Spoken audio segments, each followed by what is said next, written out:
This is a basil plant I picked up from the supermarket.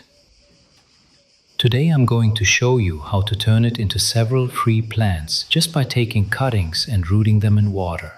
All I need is a pair of scissors and a transparent glass so I can actually watch the roots develop over the next week or so. Let's take a closer look at the plant first.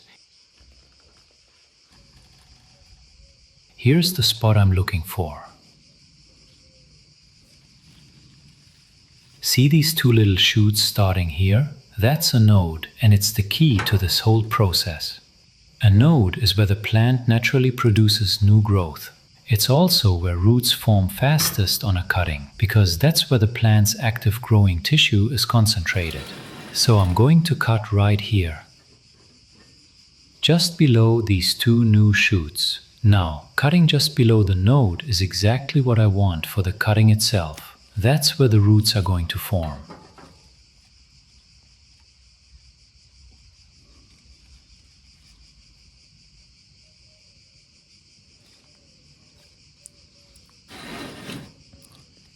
But it's worth knowing this works two ways. For the plant that stays in the pot, I actually want the opposite. I remove the stem I don't need and cut just above a node instead. That tells the plant to put energy into branching from that point, rather than just growing taller and leggier. So the same cut in a sense, but flipped. Below the node for a cutting that's going to root, above the node for a plant I want to bush out. I'm taking a few cuttings today, not just one. Basil doesn't root at 100% success rate, so the more cuttings you take, the better your odds of ending up with a healthy new plant. 3, 4, 5 is a good number to work with. Same spot each time, just below a node where there's fresh new growth starting. It doesn't need to be complicated. You're just looking for that node every time.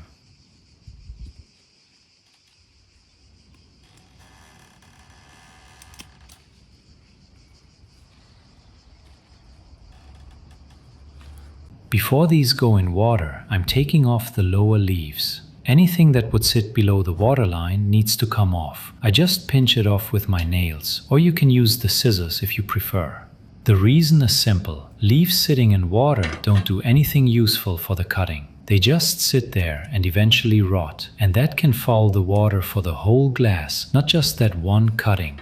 I'm leaving the top leaves in place. Those keep the cutting alive and photosynthesizing while it's putting its energy into growing roots instead.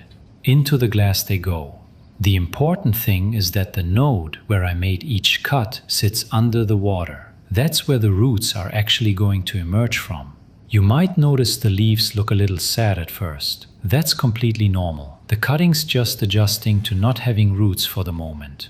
Here in Rome, with the heat, that wilting can look a bit more dramatic than it would somewhere cooler, but it settles down within a day or so, once the cuttings had a little time in the water. This is the same glass about 4 days later, sitting on the kitchen windowsill. And here, you can just start to see it, the very first signs of roots forming, right at the nodes. This is usually the moment people find genuinely satisfying to watch. It's proof the cutting's actually working, even though there's still a way to go.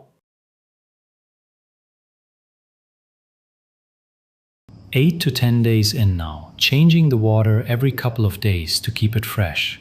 And look at that root development, proper white roots, and the leaves are still strong, no wilting at all at this stage. Turning the glass round, you can see it's not just one cutting that's taken, several of them have rooted well. Taking a few of these out of the water so you can see the roots properly up close. This is genuinely what you're aiming for. Roots a couple of centimeters long, branching a little, not just a single thin thread. Once cuttings look like this, they're ready to go into soil.